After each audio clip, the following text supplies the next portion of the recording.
Impossible. Hindi yan totoo. Iyan ang mga salitang sumabog sa silid, sinabayan ng mga hagikik na unti-unting namatay at napalitan ng nakakabinging katahimikan. Hindi ko makakalimutan ang mga mukha nilang puno ng pagtawa, na biglang nagkulay putla at pagkatapos ay naging pula sa galit. Isang pangalan lang ang bumanggit, ang abogado, at ang buong mundo nila ay gumuho. Ang pangalan ni Aling Nena, ang aming katulong, ang nagpatawa sa kanila. Pero hindi nila alam, iyon din ang pangalan na magpapaluha sa kanila, magpapabagsak sa kanilang mundo, at maglalantad ng katotohanan na mas masakit pa sa anumang kasinungalingan. Hindi pa nila alam ang tunay na laro. Ang inaakala nilang biro ay magiging bangungot nila. Bilang isang babaeng biniyayaan ng gandang hinahangaan at nagsisimula pa lang sa aking karera sa mundo ng online fashion, madalas akong mapuri sa aking itsura. Mahaba at makintab ang aking buhok, matangkad ang aking tindig, at alam kong may taglay akong kumpiyansa na mahirap itago. Pero sa kabila ng lahat ng iyon, hindi ako kailanman nabuhay para lang sa atensyon. Ang buhay ko ay mas may kabuluhan kaysa sa mga papuri sa aking panlabas na anyo. Nagpatayo ako ng sarili kong online boutique. Hindi dahil sa kailangan ko, kundi dahil gusto kong patunayan na kaya kong tumayo sa sarili kong mga paa, sa kabila ng malaking anino ng aming pamilya, ang Montero Group of Companies. Ang pamilya namin ay isa sa mga haligi ng yaman sa bansa. Laki ako sa malaking bahay, sa piling ng lolo kong si Lolo Miguel. Siya ang utak sa likod ng Montero Group, isang imperyo ng negosyo na itinayo niya mula sa wala. Si Lolo Miguel ang sentro ng aming pamilya, isang matanda na may matatalas pa ring mata sa negosyo, pero may puso ring puno ng kabutihan. Madalas niya akong kinakausap tungkol sa negosyo, ibinabahagi ang kanyang mga pangarap, ang kanyang mga aral sa buhay, at ang kanyang mga plano para sa hinaharap. Siya ang aking inspirasyon, ang aking gabay, at ang taong pinakamamahal ko sa mundong ito. Ang aming malaking tahanan ay laging puno ng buhay, puno ng mga bisita at mga pagdiriwang. Pero sa likod ng mga pagdiriwang na iyon, may mga taong tahimik na nagsisilbi, tulad ni Aling Nena. Matagal na siyang nagtatrabaho sa amin, mahigit 20 taon na yata. Siya ang nag-aalaga kay Lolo Miguel, nagluluto ng kanyang pagkain, naglilinis ng kanyang silid, at nag-aasikaso ng kanyang mga gamot. Siya ang anino na laging nariyan pero halos hindi mo napapansin. Para sa akin noon, si Aling Nena ay bahagi lang ng tanawin, isang permanenteng fixture sa aming marangyang pamumuhay. Ni minsan ay hindi ko siya nakausap ng matagal, ni minsan ay hindi ko siya binigyan ng pansin. Hindi ko kailanman inakala na ang tahimik na babaeng iyon ay magiging sentro ng isang malaking gulo sa aming pamilya, isang gulo na maglalantad ng mga sikretong matagal nang nakatago. Nagsimula ang lahat nang mapansin ko ang mga kakaibang pagbabago kay Lolo Miguel. Sa una, akala namin ay dahil lang sa kanyang edad. Madalas siyang malito sa mga pangalan, o minsan ay nakakalimutan kung ano ang kanyang gagawin. Ah, tanda na talaga si Lolo, sabi ni Tita Amelia, sabay tawa, habang ang kanyang mga mata ay kumikislap sa kakaibang paraan. Kailangan na niya ng masusing pagbabantay. Dapat ay kami na lang ang bahala. Pero may bumabagabag sa akin. Ang kanyang mga mata, na dati puno ng talas, ay minsan nawawala ng pokus, at may kakaibang lambing sa tuwing nakikita niya si Aling Nena. Ang unang insidente na talagang nagpatunog ng alarma sa akin ay nang minsan, habang kumakain kami ng hapunan, nagtanong si Lolo Miguel tungkol sa aking negosyo. Masaya akong ibinabahagi ang aking mga plano, pero bigla siyang tumingin kay Aling Nena at nagtanong, "Nena, ano sa tingin mo ang magiging epekto nito sa Montero?" Nagulat ako. Bakit niya itatanong sa kasambahay ang tungkol sa negosyo namin? At mas nagulat ako nang sumagot si Aling Nena, "Sa tingin ko po, Sir Miguel, magandang ideya po iyan, lalo na po kung may koneksyon sa online marketing at pagpapalawak ng merkado." Tiningnan ko si Aling Nena, at nakita ko ang bahagyang pagtaas ng kanyang kilay, isang mabilis na sulyap na tila may ipinapahiwatig na pagkaunawa. Sa oras na iyon, hindi ko pa naintindihan kung bakit tila mas malalim ang ugnayan ni Lolo Miguel kay Aling Nena kaysa sa aming nalalaman. Ang insidenteng iyon ay nagtanim ng buto ng pagdududa sa aking isipan. Bakit tila may kapangyarihan si Aling Nena na impluwensyahan ang kanyang mga iniisip o kahit ang kanyang pagdedesisyon? Bakit tila mas malalim ang kanilang koneksyon? Nagsimula akong maging mapanuri sa bawat galaw ni Aling Nena. Napansin ko na siya ang laging nakabantay sa tuwing may bibisitang kamag-anak kay Lolo Miguel. Minsan, nakikita ko siyang bulong ng bulong sa lolo ko, at pagkatapos nyon, tila nagbabago ang isip ni Lolo Miguel tungkol sa isang bagay na napag-usapan na namin. Hindi ko naman pwedeng tanungin si Lolo Miguel ng direkta, dahil baka isipin niyang pinagdududahan ko siya o pinaghihinalaan ko si Aling Nena. May kakaibang bagay na nangyayari at kailangan kong alamin kung ano ito. Hindi ko mapigilang isipin na may malaking lihim na itinatago si Aling Nena o baka si Lolo Miguel mismo. Habang lumala ang sitwasyon, unti-unti kong napagtanto na hindi lang simpleng pagtanda ang nararanasan ni Lolo Miguel. Ang kanyang kalusugan ay bumababa ng husto, at kasabay nito, ang pagiging kontrolado niya ng kanyang mga kapatid ang aking Tita Amelia at Tito Carlos. Naging mas madalas ang kanilang pagbisita, at halos hindi na nila iniiwan si Lolo Miguel ng mag-isa. Para silang mga buwitre na nag-aabang sa pagkakataon. Ang kanilang mga mata ay laging nakatuon sa mga ari-arian, at ang kanilang mga bibig ay laging nagbabanggit ng mana. Nagsimula ang kanilang pasimpleng paninira sa akin. Napaka-ambisyosa mo talaga, sabi ni Tita Amelia isang beses, habang nakangiti, pero ang kanyang mga mata ay parang may kidlat sa galit. Pero sana ay hindi mo kalimutan kung sino ang nagpalaki sa iyo at kung saan ka nanggaling. O kaya naman, sayang naman ang iyong ganda kung gagamitin mo lang sa negosyo na hindi mo naman talaga kailangan, pahayag ni Tito Carlos, na may nakakakilabot ng ngiti habang pinagmasdan ang bawat galaw ko. Ang bawat salita nila ay may patalim na nakatago, na naglalayong sirain ang aking tiwala sa sarili at ang aking kredibilidad sa pamilya. Nagsimula silang magkalat ng mga tsismis tungkol sa akin, sinasabing labis akong ambisyosa at naglalayong agawin ang mana. Samantala, si Aling Nena ay nagiging mas mahigpit ang paghawak kay Lolo Miguel. Siya na ang nagdedesisyon kung sino ang makikipag-usap kay Lolo, kung ano ang kanyang kakainin, at kung kailan siya matutulog. Para siyang isang bantay na mailihim na misyon. Ang kanyang dating tahimik na presensya ay napalitan ng isang aura ng kapangyarihan, at mayroon ding bahid ng pagkaprotektibo na tila hindi ko maintindihan. Bakit niya pinoprotektahan si Lolo Miguel sa ganitong paraan? Bakit hindi niya hinahayaan ang sinuman na lapitan siya nang walang kanyang pahintulot? Isang hapon, nakita ko si Lolo Miguel na may pinipirmahan. Sa una, hindi ko pinansin, pero napansin kong nakatingin si Aling Nena sa bawat galaw ni Lolo at tila may binubulong siya. Nagtago ako at pinanood sila. Nakita ko ang mga papeles, legal na dokumento, na tila pinipirmahan ni Lolo Miguel nang walang pag-aalinlangan. Nang makaalis si Aling Nena at iniwan ang mga papeles sa mesa, agad akong lumapit. Nakita ko ang pangalang Montero Group at ilang mga numerong hindi ko maintindihan. Nagkaroon ako ng masamang kutob. Alam kong may malaking anomalya na nangyayari at kailangan kong alamin kung ano ito. Ang lahat ng ito ay masyadong kakaiba para maging simpleng pagtanda lang. Ang kasakiman ng aking Tita Amelia at Tito Carlos ay naging bulag na sa lahat. Hindi na nila ikinahihiya ang kanilang pagnanasa sa kayamanan ni Lolo Miguel. Nagsimula na silang magplano kung paano hahatiin ang mga ari-arian at pati na rin ang kumpanya kahit nabuhay pa si Lolo. Kailangan na nating ibenta ang mga shares na hindi nagagamit, sabi ni Tita Amelia, habang nakatitig sa akin na tila ako ang balakid sa kanilang plano. Para may pambayad tayo sa gastusin ng lolo mo. Hindi na tayo makapaghihintay pa. Hindi ko na napigilan ang sarili ko. Anong sinasabi niyo? Tanong ko, ang boses ko ay nagba-vibrate sa galit. Hindi pa patay si Lolo. At ano ang karapatan niyong pag-usapan ang kanyang mga ari-arian na parang wala na siya? Wala pa nga siyang huling hininga, puro pera na ang nasa isip niyo. Naging mainit ang sagutan. Sinabi nila na wala akong karapatan na makialam, na bata pa ako, at hindi ko naiintindihan ang tunay na buhay. Baka gusto mo lang rin ng sariling parte, hindi ba? Sabi ni Tito Carlos na may panunuya habang nagtataas ng kilay. Huwag kang magkunwari na may malasakit ka sa lolo mo. Alam naming lahat ang totoo mong hangarin, ang kayamanan niya. Para akong binuhusan ng malamig na tubig. Ang kanilang mga salita ay tila lason na unti-unting kumakalat sa aking sistema.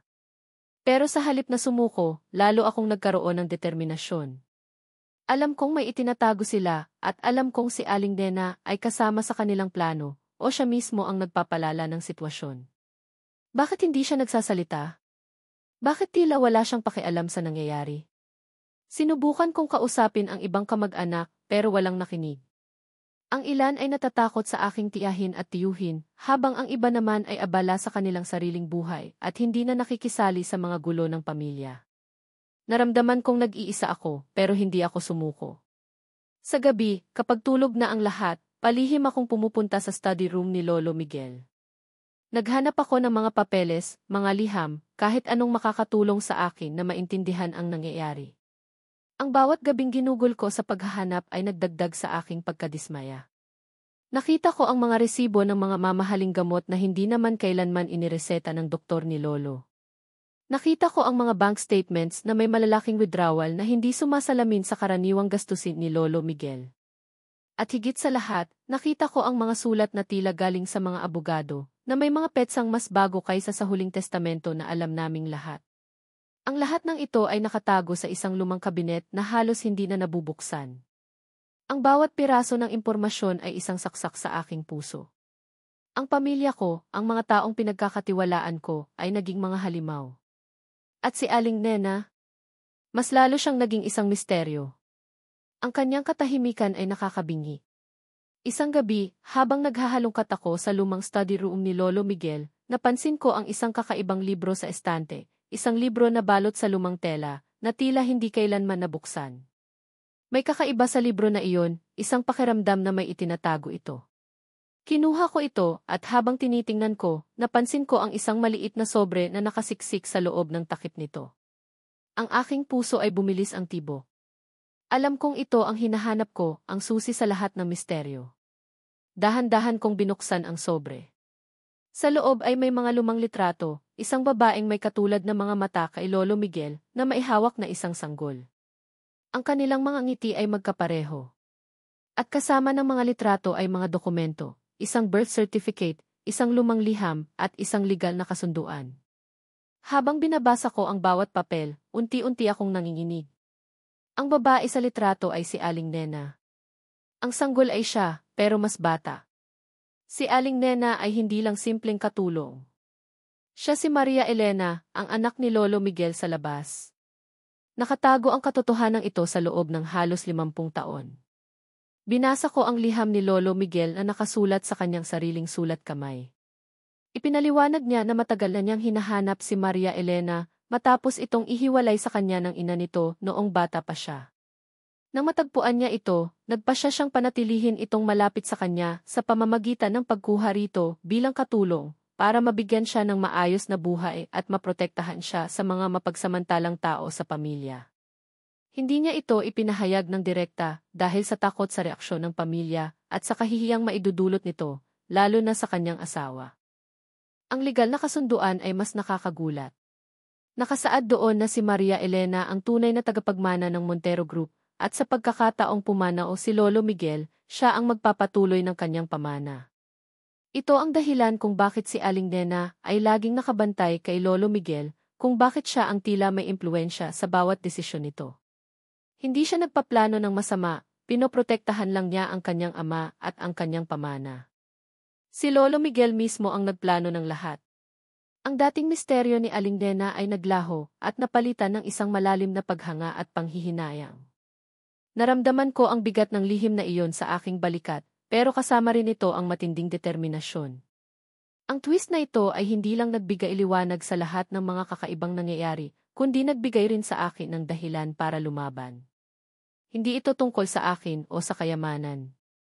Ito ay tungkol sa hustisya, sa pagtatanggol sa alaala ni Lolo Miguel, at sa pagprotekta kay Maria Elena, ang tunay na tagapagmana. Ang laro ay nagbago. Ang inaakala nilang pagiging superior ay magiging kanilang pagbagsak. Ang araw ng pagbabasa ng testamento ay dumating na may mabigat na kapaligiran. Naroon ang buong pamilya, nakaupo sa malaking silid kainan, ang bawat isa ay may ngiting tagumpay sa kanilang labi, umaasa na sa wakas ay makukuha na nila ang kanilang bahagi ng kayamanan ni Lolo Miguel. Mayroong tiyampag na handa ng buksan, at ang bawat isa ay nagbibihis na ng pinakamaganda nilang damit. Ako naman, nakaupo sa isang tabi, tahimik na nagmamasid sa kanilang mga mukha, habang hawak ang lihim na aking natuklasan, ang katotohanan na magpapabago sa lahat. Nagsimulang basahin ng abogado ang testamento ni Lolo Miguel. Sa bawat pangalan na binabanggit niya, mas lalong lumalapad ang ngiti ng mga tiyuhin at tiyahin ko. Nagbibiruan sila, nagpaplano ng mga gagawin sa kanilang mga mana.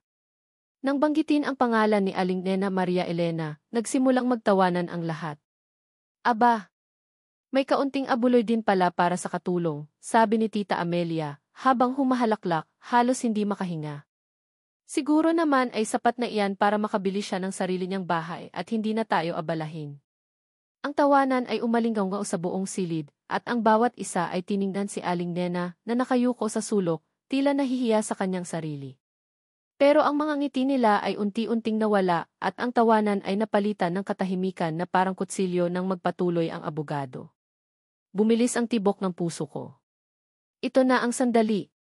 At para sa kumpanyang Montero Group of Companies, kasama ang lahat ng mga ari-arian, shares, at mga negosyo nito, patuloy ng abogado, ang kanyang boses ay malakas at malinaw. Ang lahat ay ipinapamana kay Maria Elena, ang anak ni Don Miguel Montero.